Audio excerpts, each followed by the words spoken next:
ગુજરાતમાં એક બાદ એક સમાજ આગળ આવી રહ્યા છે કે આ સમાજમાં અમારી દીકરી ગઈ છે તો તેને પાછી લાવો. પહેલા રબારી સમાજ, ત્યારબાદ ચૌધરી સમાજ અને હવે પાટીદાર સમાજ. એટલે હવે આ પરિસ્થિતિની વચ્ચે સૌથી મોટો પ્રશ્ન એ ઉદ્ભવી રહ્યો છે કે શું હાલ ગુજરાતમાં એ સમાજની રાજનીતિ ચાલી રહી છે કે કેમ? ના બેન, સમાજ નીતિ ચાલી રહી છે, રાજનીતિ નહીં. અને દરેક બાબતને કોઈ એક ચશ્માથી જોવું એ હિતાવહ નથી. 99% લોકોના જે જેન જી નવી પેઢી જેને કહેવામાં આવે એને ભલે આપણી વાત ગળે ન ઉતરે, કદાચ નહીં ઉતરે, એ લોકો આપણને પછાતે માનશે અથવા તો જૂનવાણી વિચારણા માનશે યા જે માનશે તે. પણ જે શરૂ થયું છે એમાં હું બહુ અજુગતું નથી જોતો. ફેર એટલો છે કે પ્રેમ કરવો ઈ અપરાધ નથી, પણ જવાબદારીની પણ કોઈક વ્યવસ્થા હોય કે નહીં. તમને પ્રેમના અંકુર ફૂટે ને એક બે પ્રેમી પંખીડા ભાગી જાય, પણ આપણો સમાજ જે છે એ લેડો લેડી એમ નથી. આપણે ત્યાં 7 ભવનો જે સંગાથ હોય ને એ ટાઈપની સમાજ વ્યવસ્થા છે. લગ્ન, આપણું લગ્ન છે એ જૈવિક સુખ નથી, દૈવિક સુખનું આ જે વ્યવસ્થા છે. આપણા લગ્નમાં તમને ને મને ફાવ્યું ત્યાં સુધી રહ્યા ને પછી કપડા બદલીએ, પાત્ર બદલીએ, એવું ન ચાલે. આ સંસાર આપણો જે છે રૂઢિગત છે અને વર્ષોથી છે ને એ પાછું સારું છે, ખરાબ નથી.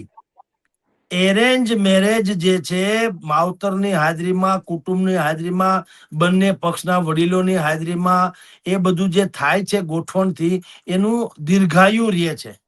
એ લાંબુ અને સારું ચાલે છે. એવરેજ અપવાદ નહીં. અપવાદ રૂપમાં તો આમાંય ડખા તો થાય જ, અપવાદ રૂપ છે.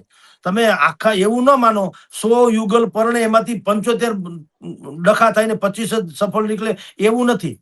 અપવાદરૂપ કિસ્સામાં 25 યુગલોને ન જામે એરેન્જમેન્ટમાં, પણ 75 યુગલો તો જેમ તેમ પણ સરસ રીતે જીવન જીવે છે. હવે તમારો મુદ્દો આવ્યો કે આ રાજનીતિ, કે રાજનીતિ તો બિલકુલ નહીં, આ સમાજ નીતિ છે અને હું તો એને આવકારું છું. ભલે સમાજને જેમ લાગતું એમ લાગે કે ભાઈ આ તો પ્રેમ, જે તો ગમે માણસ ગમે એને પ્રેમ કરે એમાં માવતર ને, લા ભાઈ, માવતર એટલે કઈ ચોકીદાર થોડી છે અને દીકરી એટલે કઈ ટેબલ ખુરશી છે. તમારા ઘરમાંથી કોઈક સાવરણી લઈ જાય તો તમે હળી કાઢીને ઠેઠ એને ઓરડી આમ ફળિયા સુધી વાહે દોડો છો, મારી સાવરણી કેમ લીધી? તો દીકરી ગમે મને લઈ જાય એને કઈ બોલવાનું નહીં. આવું તો હોતું છે ક્યાંય? કોણ માવતર એવું આ જગતમાં છે કે જે એની દીકરી કે દીકરાનું હિત ન જોતું હોય? એવા તો કોઈ માવતર રેર ઓફ ધ રેર કેસમાં મળે તો રામ જાણે, બાકી મોટા ભાગના કિસ્સાઓમાં તો પોતાની દીકરીને કાળજાના ટુકડાની જેમ એને હાચવી હોય, એનું હિત માવતરથી વિશેષ કોણ જુએ? એટલે કિંજલબેન રબારી એને જે ચૌધરી અશોક ચૌધરી હારે મેરેજ કર્યા, લગ્ન કર્યા, એનો જે વિખવાદ થયો, એટલે વળી પાછો આ મુદ્દો આવ્યો છે મારે તમારે ચર્ચા કરવાનો કે રબારી સમાજે તેવર બતાવ્યા, ચૌધરી સમાજે સમજણ બતાવી. જો સમજણ ને તેવર ની વાત કરું છું, ઘર્ષણ નહીં. આ જે સમાધાન થયું એને પણ આવકારવું જોઈએ ને અનુસરવું જોઈએ દરેકે. કોઈ ડખો ન થયો, કોઈએ બાયું ન ચડાવી, કોઈએ કાઠલા ન પકડ્યા, કોઈએ ધીંગાણું ન કર્યું, કોઈએ જોઈ લેજો ને જોઈ લેશું એવું કઈ ન કર્યું. રબારી સમાજના 10 નેતાઓ કે અગ્રણીઓ અને ચૌધરી સમાજના 10 અગ્રણીઓ ભેગા થયા બનાસકાંઠામાં અને વાત કરી કે ભાઈ આપણી જે પરંપરા છે એને અનુકૂળ આ વાત નથી. ભલે દીકરી પાર્શ્વ ગાયિકા કે સેલિબ્રિટીઝ હોય, ભલે આત્મનિર્ભર હોય, ભલે એને પ્રેમ કરવાનો અધિકાર આપવામાં આવ્યો હોય, 18 વર્ષની દીકરી એને ધારે તે પાત્રને પસંદ કરી શકે, એ વાત હકીકત છે, એમાં ના નહીં. પણ એ 18 થી શરૂ થતો હોય પ્રેમ, તો આ બધો ડખો 14 થી શરૂ થાય. સૌથી મોટો મુદ્દો આ છે બેન. આપણું બંધારણ છે ને એની મારી દ્રષ્ટિએ બંધારણમાં કાચી નોંધ છે આ. હું તો એમ કહું કે 18 વર્ષની દીકરી ધાવરીને લગ્ન કરે, અરે ભાઈ હકીકત છે 18 વર્ષની દીકરી, પણ એ 18મે વર્ષે પ્રેમના અંકુર નથી ફૂટવામાં આવતા. એ 14 વર્ષની હોય ને 15 વર્ષની હોય ત્યારથી નાંગળું નાખવામાં આવે અમુક લોકો તરફથી. 14-15 વર્ષની વય છે એ પરિપક્વ વય નથી, જેને સગીર કાનૂની ભાષામાં સગીર કહે છે. હવે 14-15 વર્ષની દીકરીને શું ખબર પડે તડકા છાયાની? એટલે અત્યારે તો પાછો આ AI નો જમાનો છે, આર્ટિફિશિયલ ઇન્ટેલિજન્ટ નો. હું અત્યારે અહીં બેઠો, મારી બેકગ્રાઉન્ડમાં તમને જો પીળા કલરની કે ઓફ વ્હાઇટ કલરની દિવાલ દેખાય છે, પણ હું AI ને કહું તો પાછળ હું રિલાયન્સ ઇન્ડસ્ટ્રીઝ નો ચેરમેન હોઉં એવું બેકગ્રાઉન્ડ આવી જાય. બોલો. અને મારી સામે 3 પટાવાળા ઉભા રહીએ કે મને સલામ મારતા હોય એવા, કે બધું આવે ને મોટું ટેબલ હોય ને હું સહી કરતો રિવોલ્વિંગ ચેરમાં બેહીને, આવું બધું AI થી થઈ શકે. તો 14-15 વર્ષની દીકરી, 16 વર્ષની દીકરીને આવી રીતે તમે ભોળવીને તમે એને કહેવાતા પ્રેમમાં પાડો. 1-2 વર્ષ એને ખબર છે 18 વર્ષ પહેલા તો લગ્ન થાય એમ નથી, એટલે 2 વર્ષ છુપા છુપી રહીએ. એ લવ મેરેજમાં તમે દીકરો એને જે ફસાવે યુવક, ઈ એને મનાવે, માની લે કે આ બહુ મોટો માણસ છે ને આમ ને તેમને, પછી 1-2 વખત 5-50 વખત ભેગા થયા હોય, ભેગા રહ્યા હોય, હર્યા ફેર્યા હોય, થોડોક મન મેળે થયો હોય, એટલે બગાવતી સુર પ્રગટા માવતર તો હવે છે કે તમે અવળા માર્ગે જુઓ. એટલે રબારી સમાજને ચૌધરી સમાજે જે સમાધાન કર્યું અશોક ચૌધરી અને બેન કિંજલબેન રબારીનું, એ રીતે જો સમાધાન થાય તો એ પ્રેમથી ભેગા થયા હતા ને પ્રેમથી નોખા પડ્યા. એમાં ડખો ક્યાં છે? પ્રેમનો વિરોધી કોઈ સમાજ હોતો નથી બેન. જો પ્રેમનો વિરોધી હોત તો લૈલા મજનુ, એક દૂજે કે લીએ, હીર રાંઝા જેવી ફિલ્મ હિટ ન જાત અને રાધા કૃષ્ણના ક્યાંય મંદિર ન હોત. આપણે કોઈ પ્રેમના વિરોધી સંસારમાં હોય, પ્રેમ થકી તો સંસાર છે.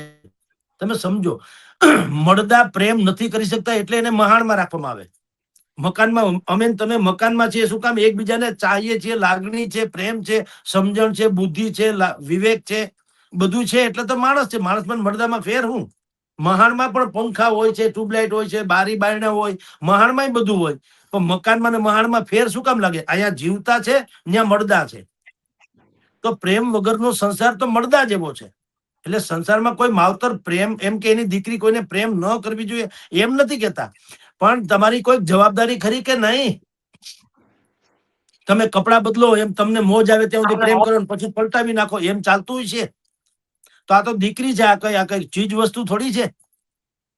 એટલે ડખો છે. માવતર જે ચિંતા કરે છે એ શું કરે છે? જે પાટીદાર સમાજે સરકારને કીધું અને હર્ષ સંઘવીજીએ અત્યારે વિધાનસભામાં પ્રસ્તાવ મૂક્યો, ઈ છે. ઈ શું છે કે તમને પ્રેમ કરવાનો અધિકાર છે, કોઈ વાંધો નથી, ચાલો તમ તારે લગ્ન કરો, તમને ફાવે નહીં યારે, પણ શ્યોરિટી આપો કે આ દીકરીને અમે એક તો હેરાન નહીં કરીએ, નંબર 2 અમે અમારી જાત, વર્ગ, કોમ કે પેટા કોમનું જે અસલિયત હશે એ છુપાવશું નહીં. નંબર 3, જે યુવક લગ્ન કરે છે પ્રેમમાં, એ યુવક કે છે કે મારી પોતાની માલિકીની આટલી સંપત્તિ છે, ભાઈઓ ભાગની ને કુટુંબ આખાની નહીં હો, પોતાની માલિકીની આટલી સંપત્તિ છે, એમાંથી 50% સંપત્તિ અત્યારે હું જે તે યુવતીના નામે કરી દઉં, એટલે ઉપાધિ નહીં. પછી 4થું, મને કોઈ જીવલેણ દર્દ નથી, આ ડોક્ટરી સર્ટિફિકેટ, આઈ એમ ફિટ, હું બધી રીતે નાદુરસ્ત નથી, હું તંદુરસ્ત છું, ઈ પણ એમાં મેન્શન કરવાનું.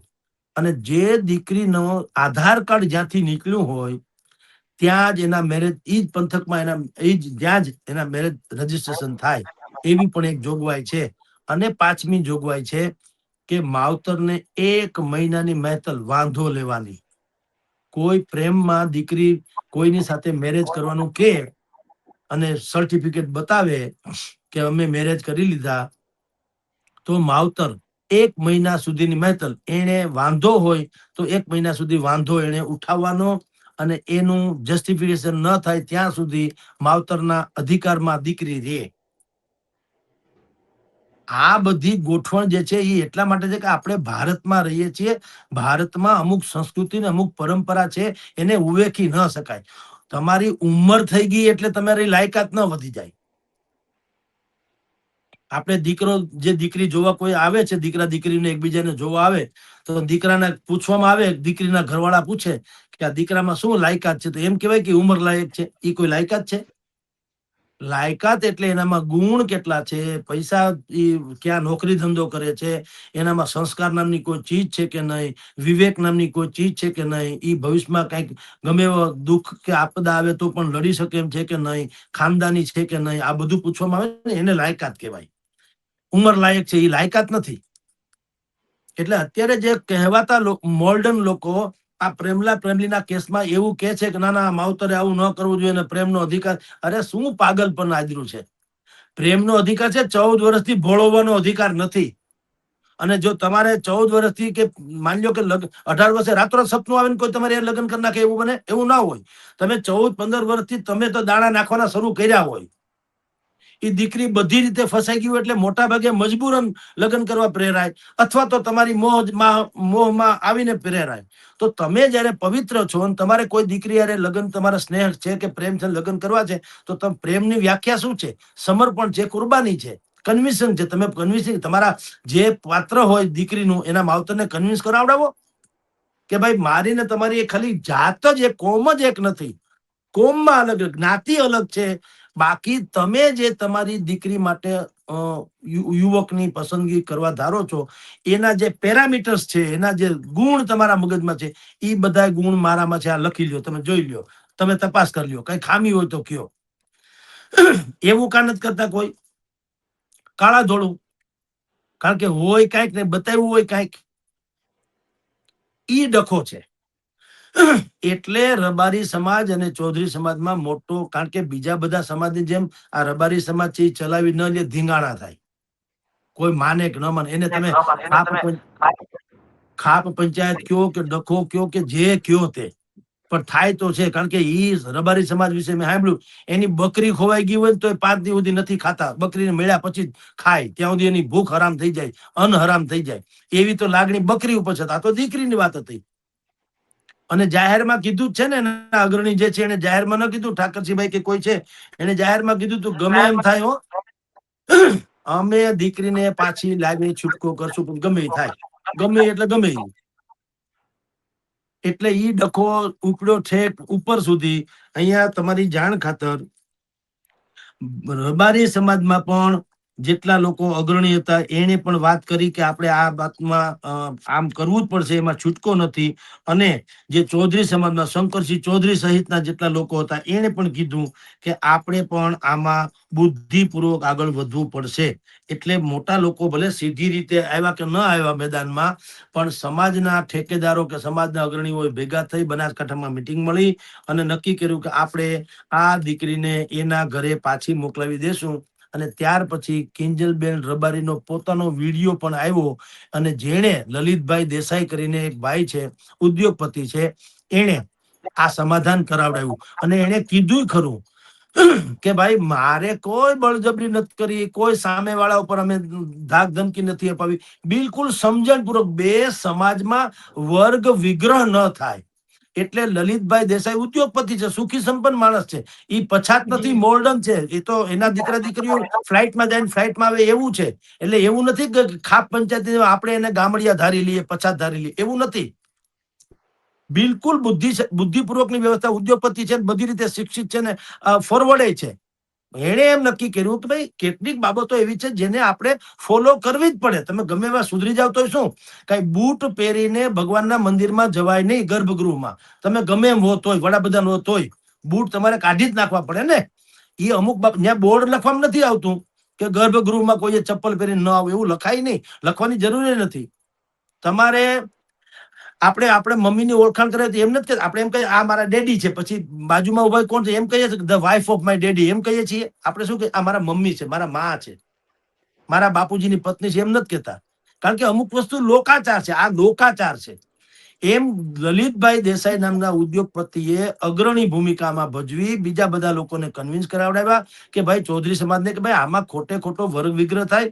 ઠીક છે, નાદાનિયતમાં દીકરીએ ભૂલ કરી લીધી, પ્રેમ નામ આપ્યું પ્રેમનું, પણ આ પાછી સેલિબ્રિટીઝ છે.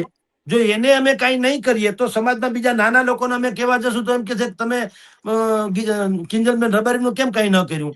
એટલે વાળો આ કેસ વધારે જાડો થઈ ગયો. અને કિંજલબેનને પણ સમજાવ્યું કે આપણા સમાજમાં પણ લાખો યુવાનો છે, તો અશોક ચૌધરીમાં જે સદગુણ તમને જોવા મળ્યા એ આપણો સમાજ કઈ નગુણો નથી. આપણા સમાજમાં તમે કહો એક ના આટીમાં રહેવા છોકરા છે. તમે થોડુંક મનમેળ કરો, કારણ કે આમાં મોટો વર્ગ વિગ્રહ સર્જાય એમ છે.